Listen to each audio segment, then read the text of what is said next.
just listening to everyone and trying to extrapolate, and now I'm projecting my stuff maybe onto it, but if I look at what everybody said, for me, it's something around, if I'm wearing now the hat of the client, your potential client, it would be something like, if you can help me to make a living from my passion, I'm in. If you can show me and prove to me, and you know what I mean, if there's credibility there, that you can help me, I can buy into that vision to say, what we are busy with here is to help you to sustain. And it makes me think of what you said from the hand to mouth. And, you know, all of you told your stories that you wanted to go into the arts, but you didn't because there wasn't an income. So there's something around, and Ronelle, you about the problem and the solution. So if there's something about this bank that can help me, either by mindset, business acumen, funding, whatever it is that you can do for me, that is now your offering, your product offering to me. But if you can help me to sustain myself and make a living from my art, you've got my ear. You know what I'm saying? I'm listening. You've got my attention. I was going to the why question. So why do we exist? Which is, it is but actually something about the philanthropic why. I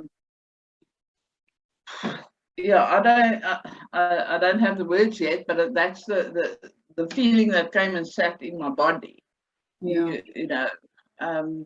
what is the why? It is broader than maybe making money, or make a living. So what are we really creating here for the artist? Yeah. Is it just a bank, or is it this aspiration? I don't know, Diana, maybe you've got the words. I don't know. No, I think, I think it's what we're trying to do. It's like quite big. It's really to from an aspirational point of view, is really changing the mindsets of how of what art is and how art can be done, and can be sustainable for the individuals involved. And so for me, this is what I would like to move away from philanthropic. The purpose is so much bigger, you know, so if somebody says, these guys went and started a bank, are they crazy, you know? Yes, because we have a passion and a purpose to really change this mindset of what art and art production is. I mean, I'm very fortunate to live in Switzerland, as you know, Ronelle, and if I look at just how art is done here in a very wealthy environment, but it really starts in the schools. It starts in the school, and in this home we've got a whole orchestra here, and I don't play a single instrument, but three boys that live here in this house with me, they all play musical instruments. They make music every single day. So art is firstly a life force. Just on a day-to-day basis, art is a life force. But then art, in terms of exploring art on a day-to-day basis, is done in the schools, and the kids get to perform at school and actually out of school. So 15-year-olds, they're in a little band, and then they go into like a club, a pub, and they perform for their parents. They get the exposure. So if you want to go in that direction, you're beginning to explore it. Yep. But then the institutions are there, and it's not all about funding. That's the other thing, you know, for us. And it's actually the biggest thing when I talk about this life force, is to move away from funding to moving towards people buying a product.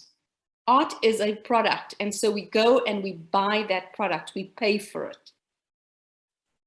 And it earlier on, it enriches the spirit, it enriches the soul, and take ourselves back to that place. It gives us opportunity to reflect, to look into ourselves, to see ourselves. I mean, there's just so much that comes out of it. But that what we are doing is actually having the courage to say, we want to change this. Ziona. Yeah. I like what you've just said now, because when we go back to pictures and messages, images, it feels like you're living in the ideal world we are trying to create. Because here's a question for me, because I heard the story that you told, but who funds the art in Switzerland? So if I don't know categorically, but what I experience, what I experience is firstly just the school system as I described. And then there are every city like Geneva will say, what are we going to do this summer to make this town attractive? And so we are going to enable certain things. But it doesn't mean that the city actually, like an example is February. Yes. February is a terrible month here because it's winter. Yes.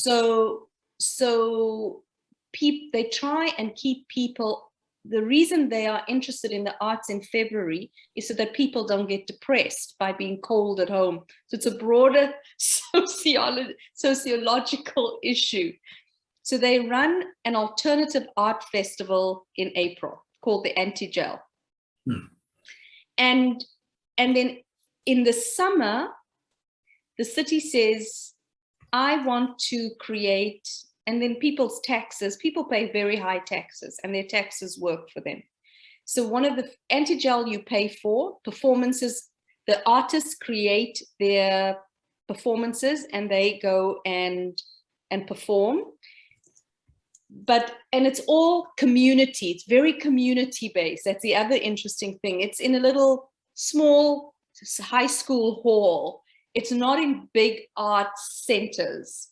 Yes. So if I'm doing a show, I live in an area called Conge in Chêne-Bougerie, and there's a community hall, then we will be invited to the community hall and say, this performance is coming, but your little commune is like encouraging you to participate, but everybody's trying to keep you healthy and sane, because people can be quite depressed here amongst all this wealth. But to keep you healthy and sane, arts is a big thing. Yes. So the Montreux Jazz Festival, it's owned by an individual. It's not the state. The state creates the infrastructure, but it's owned by an individual. Then you do have the big institutions where kind of the big orchestras are, etc. But it's not necessary. I don't believe they are state funded. Yeah, they are. Yeah. Some of it is sponsored. Yeah. But also, like if I look at a writer, there's a writer that my partner is quite close to. And he started writing books, just, normal novels. He became quite well known. And Olivier has decided, I'm going to stay in writing forever, but sometimes his creative juices aren't flowing as much as he'd like.